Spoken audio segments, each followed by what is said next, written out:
The movie begins with an alternative universe where everyone tells the truth all the time, with no exceptions. People say exactly what they think and feel, which often leads to absolutely insane situations. No matter it's businessmen or even the president. The narrator introduces Mark Bellison, a man seen as a loser, who is about to change everything by telling the world's first lie. In the first scene, Mark arrives at Anna's house for their date. Anna, without hesitation, mentions he interrupted her while she was masturbating. She complains that he arrived early and tells him to wait while she finishes her finger games. Nervously, Mark admits he will think about it all the time, and he's worried about only being able to afford a cheap restaurant. He also shares that he'll likely be fired soon, has no savings, and is in his late 40s with little to show for it. When Anna finally comes downstairs, she bluntly states that she doesn't find Mark attractive. Used to this kind of honesty, Mark sighs, and they leave for their first date. At the restaurant, their waiter is equally direct, commenting that Anna is out of Mark's league and even asking if she's his daughter. Embarrassed, Mark thanks the waiter and asks him to leave. He then asks Anna about herself. She proudly shares that she has a high-paying job and is doing well in life.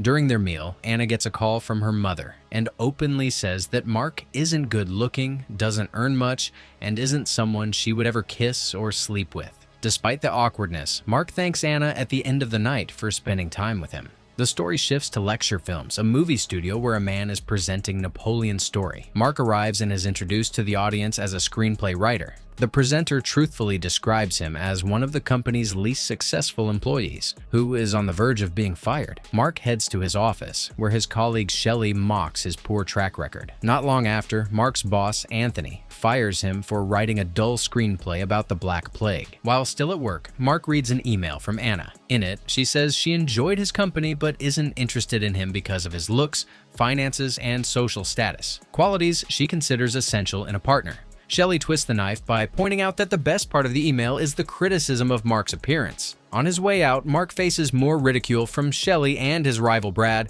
who calls him a perpetual loser. Later, Mark visits a nursing home called A Sad Place for Hopeless Old People to see his mother, Martha Bellison. He tells her about losing his job and laments that they both come from a long line of failures. Back at home, Mark's landlord demands rent. Mark explains his financial struggles, but the landlord gives him only a day to pack up and leave. Desperate, Mark goes to the bank to close his account and withdraw all his money. When the system goes down temporarily, the cashier asks Mark to state his account balance. Nervous but curious, Mark says he has $800, even though he knows he only has $300. When the system comes back online, the cashier notices the discrepancy but assumes it's a system error and gives Mark the $800. Shocked, Mark realizes he has just told the first lie in human history. With the extra cash, Mark pays his rent and returns to his room, exhilarated by his discovery. He shares the experience with his friends, but they don't understand the concept of lying. To test his new ability, Mark repeatedly changes his name, and his friends believe him every time. Fascinated, Mark asks them what they would do if they could do anything. His friend Greg answers that he'd sleep with a girl. Inspired, Mark decides to explore his new skill further. Mark approaches a random woman on the street and lies, telling her that the world will end unless she has sex with him immediately. Alarmed and panicked, the woman drags a confused Mark to a motel. Before anything happens, Mark feels uncomfortable and pretends to call NASA. After his call, he announces that NASA has confirmed the world is safe, so they don't need to sleep together. Later, Mark meets up with his friends and asks what they would do if they had unlimited possibilities, excluding being with a girl. When they struggle to come up with ideas, they ask Mark the same question. Without hesitation, Mark says he would get all the money in the world. Afterward, Mark and his friend Greg go for a drive, with Greg behind the wheel while completely drunk. A police officer pulls them over and begins to arrest Greg for drunk driving. However, Mark calmly tells the officer that Greg isn't drunk. The officer believes him without question, apologizes, and lets them go. The two head to a casino, where Mark decides to try his luck at roulette. He bets on number 28, but the wheel lands on 35. Acting quickly, Mark points at something imaginary, shouting for everyone to look. While the crowd's attention is diverted, he moves his chips to 35 and claims the win. The dealer, unaware of the trick, pays out his winnings. Using the same tactic over and over, Mark cheats his way to a fortune and leaves the casino victorious. Guys, I have a crazy dream to reach the first 1,000 subscribers here. If you enjoy the content, please hit that subscribe button to support me. I'm here to provide the best recaps and share positive vibes for you, and I know we can do it together. Later, Mark encounters his friend Frank in an elevator. Frank, visibly upset, confides that he's planning to end his life. Thinking fast, Mark lies and tells Frank that everything will be okay and that he doesn't need to go through with it. Believing Mark, Frank decides to hold off on his plans, and the two agree to hang out that evening. Mark begins using his newfound ability to make people happier and improve their lives. One night, Mark calls Anna and asks her out on another date. He insists that he's changed and urges her to meet him to see for herself. Reluctantly, Anna agrees to give him one last chance. After the call, Mark turns on his TV and sees a lecture film segment praising Brad for his writing. Feeling inspired, Mark sits down at his desk and writes a new story using his ability to lie. To make it seem authentic, he pours tea on the pages, giving them the look of an ancient document. The next day, Mark takes his historic script to his boss, Anthony, at Lecture Film Studios.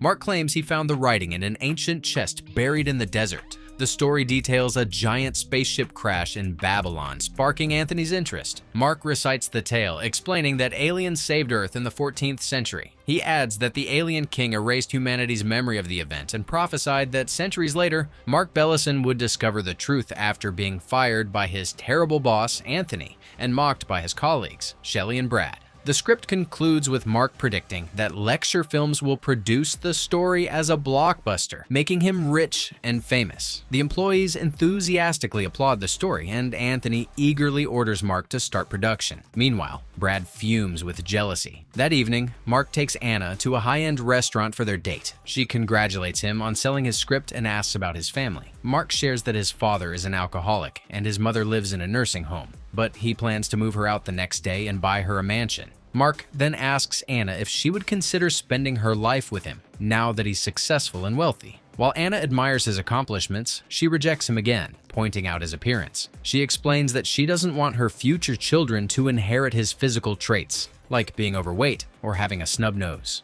Disappointed by Anna's rejection, Mark drinks alone until he gets a call, informing him that his mother, Martha, is in critical condition. He rushes to the hospital where Martha shares her fear of death, describing it as an eternal void of nothingness. Heartbroken, Mark lies to comfort her, saying that after death, she'll be young, happy, and surrounded by her loved ones in her favorite place. Martha smiles peacefully and passes away, reassured by his words. The hospital staff overhears Mark's comforting lie and is fascinated.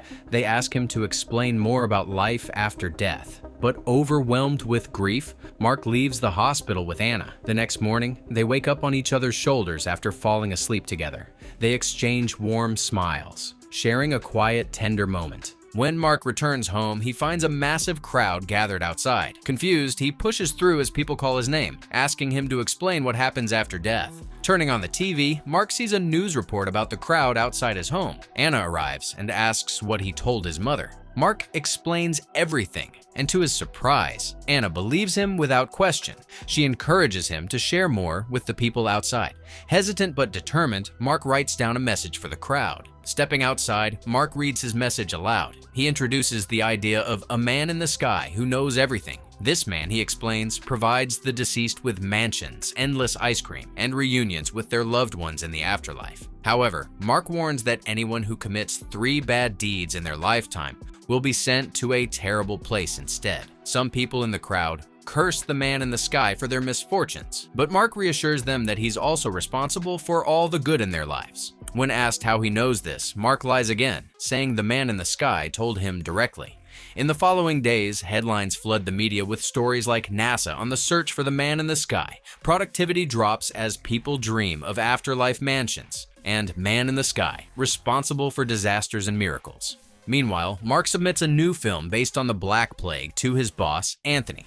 The movie becomes a massive success, turning Mark into a wealthy and famous figure overnight. One day, while sitting in a park, Mark tells Anna she's the sweetest person he's ever met. Anna admits she enjoys his company, and as they lean in for a kiss, she suddenly pulls back. She pictures their future children and blurts out that she can't get past the idea of fat kids with snub noses. Although she confesses she loves him, she can't overcome her concern about genetics.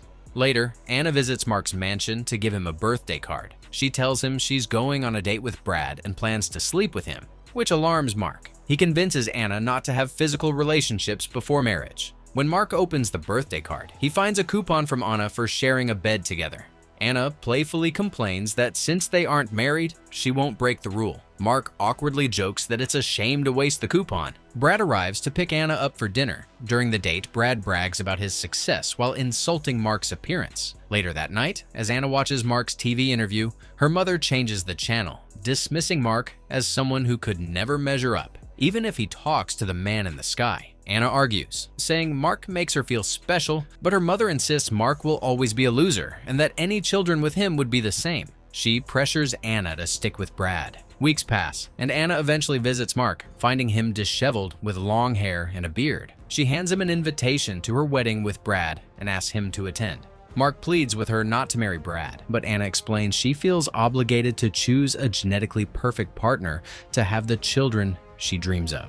On the wedding day, Mark wakes up to find Greg in a suit holding a shaver. Encouraged, Mark shaves his beard and goes to the ceremony. During the vows, the priest asks if anyone believes they can offer a better genetic match for Anna. Silence fills the room until Mark stands and says Anna is happier with him. Brad challenges him, asking why Anna is at the altar with him if she's happier with Mark. Brad then dares Mark to ask the man in the sky what's best for Anna. Hesitant, Mark finally admits there is no man in the sky. He confesses he made it all up to comfort his dying mother. Anna asks why Mark didn't lie to convince her to marry him. Mark replies that a lie wouldn't mean anything if it wasn't real. Overwhelmed, Anna realizes the truth of her feelings and declares she wants little fat kids with snub noses. Hearing this, Mark smiles. In the final scene, Mark and Anna are shown eating breakfast with their young son, who is adorably chubby with a snub nose. Anna is visibly pregnant with their second child, completing their happy family. Hope you enjoyed the video. And if you're still not subscribed, smash that subscribe button right now and check out the new recaps by clicking on the screen. First 1,000 soon, we're gonna make it.